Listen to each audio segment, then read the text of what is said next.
Good morning students.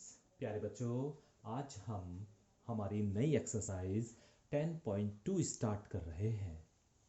अभी तक हमने पिछली एक्सरसाइज में पढ़ा कि दो बिंदुओं से जाने वाली रेखा की प्रवणता क्या होती है और उस आधार पर अलग अलग तरह के क्वेश्चन भी किए। ठीक है, तो इस एक्सरसाइज में और कुछ नया आपको सीखने को मिलेगा। तो आइए शुरुआत करते हैं हम एक्सरसाइज 10.2 की। क्वेश्चन नंबर 1 है और क्वेश्चन नंबर 1 में ये कहा है कि एक्स अक्ष का समीकरण ज्ञात करो और वाई अक्ष का समीकरण ज्ञात करो। तो प्यारे बच्चों, आपको पता होना चाहिए कि एक्स अक्ष पर वाई का मान 0 होता है। एक्स अक्ष पर वाई का मान 0 होता है। तो एक्स अक्ष का जो समीकरण हो गया वो हो गया वाई बराबर 0। इसी तरह वाई अक्ष पर x बराबर 0 होता है। तो एक्स वाई अक्ष का जो समीकरण हो जाएगा वो हो जाएगा x बराबर 0। यही इसका आंसर हो जाएगा। क्वेश्चन नंबर दूसरा ये कहा है कि रेखा का समीकरण ज्ञात करना है, जबकि रेखा की ढाल जिसे हम m के द्वारा प्रदर्शित करते हैं वो 1/2 दी हुई है और रेखा बिंदु -4 और 3 से होकर जा रही है। तो उस रेखा का हमें समीकरण ज्ञात करना है। तो रेखा का समीकरण जो बिंदु यानी एक बिंदु से होकर जा रही है और जिसकी ढाल हमें पता है, उस रेखा का समीकरण होता है y माइनस वाई वन बराबर m गुणा x माइनस एक्स वन। ठीक है, m की वैल्यू आपको पता है, x1 और y1 की वैल्यू, ये जो बिंदु होता है ये x1 y1 होता है। तो इसकी वैल्यू यहाँ पर रख दीजिए। तो y minus three, y one की जगह 3 रख सकते हैं, m की जगह 1/2, x1 की जगह माइनस का 4 रखेंगे x1 की जगह, तो ये हो जाएगा x प्लस 4। x प्लस 4 को इधर ही रखेंगे, 2y और 6 को उठा के दूसरी तरफ ले जाएंगे। जब 2y को उधर ले जाएंगे तो माइनस का 2y हो जाएगा। जब 6 को इधर ले जाएंगे तो प्लस का 6 हो जाएगा और बराबर 0 बचेगा।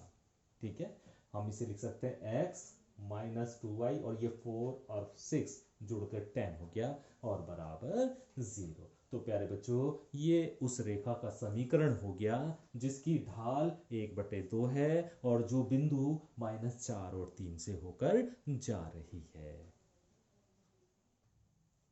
क्वेश्चन नंबर 3 प्यारे बच्चों आप खुद करेंगे क्योंकि बिल्कुल क्वेश्चन नंबर 2 की तरह दिया हुआ है। क्वेश्चन नंबर 4 देखिए, और क्वेश्चन नंबर 4 में कहा है कि रेखा का समीकरण ज्ञात करना है और हमें बिंदु दिया हुआ है 2 और 2√3 और ये कहा है रेखा x अक्ष के साथ 75 अंश का कोण बनाती है। तो x अक्ष के साथ जो कोण बनता है उसे हम थीटा से प्रदर्शित करते हैं। तो थीटा का मान हमें यहाँ पर 75 अंश दिया हुआ है और हम जानते हैं प्यारे बच्चों m बराबर टेन थीटा होता है। प्रवणता जो होती है वो टेन थीटा के बराबर होती है। थीटा की वैल्यू आपको पता है, तो टेन 75 का मान आप हल कीजिए, खुद हल कीजिए, वो आएगा √3 + 1 अपॉन √3 माइनस 1। अभी हमें रेखा का समीकरण निकालना है। तो रेखा का समीकरण हो जाएगा y minus y one equal to m गुणा x माइनस एक्स वन। बिंदु हमें ये दिया हुआ है, m का मान हमने निकाल लिया है, यहाँ पर वैल्यू रख दीजिए। तो y माइनस 2√3 ये रहा वाई वन और m की जगह √3 + 1 अपॉन √3 माइनस 1 और x माइनस 2x1 की जगह 2 रख दिया। इस √3 माइनस 1 की यहाँ पर मल्टीप्लाई करेंगे यानी इसमें भी और इसमें भी, तो y into √3 minus 1 minus 2√3 into √3 minus 1 और यहाँ पर बचेगा आपका √3 + 1 इंटू एक्स माइनस 2। ठीक है, तो y √3 माइनस 1 माइनस 2√3 माइनस 1 ये ऐसी ही।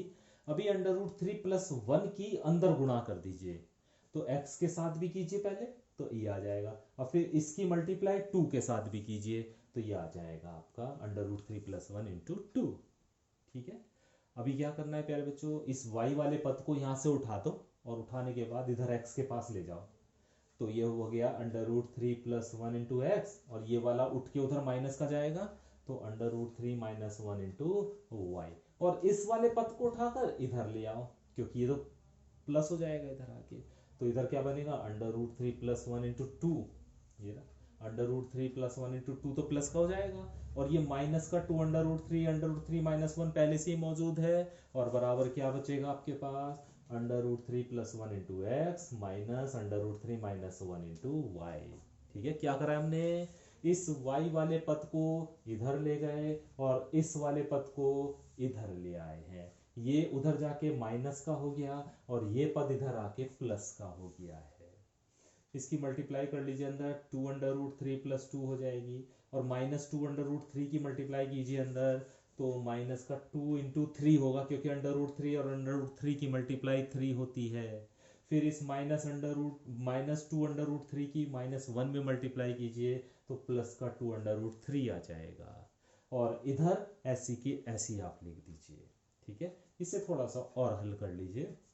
देखिए 2 अंडर रूट 3 ये रहा और 2 अंडर रूट 3 ये रहा, तो ये दोनों मिलके 4 अंडर रूट 3 हो गया, और देखो यहाँ पे ये 2 है और ये 6 है, तो माइनस का 4 बचा, और बराबर ये ऐसे के ऐसे ही चल रहा है। ठीक है, अब इसे चाहो तो आप एक लाइन और लिख सकते हो, 4 इसमें से कॉमन ले लो तो अंडर रूट 3 माइनस 1 बच जाएगा, है ना, 4 कॉमन ले लो, अंडर रूट 3 माइनस 1 बच जाएगा, और बराबर under root 3 plus 1 into x minus under root 3 minus 1 into y. तो रेखा का समीकरण हमें ये प्राप्त हो जाएगा।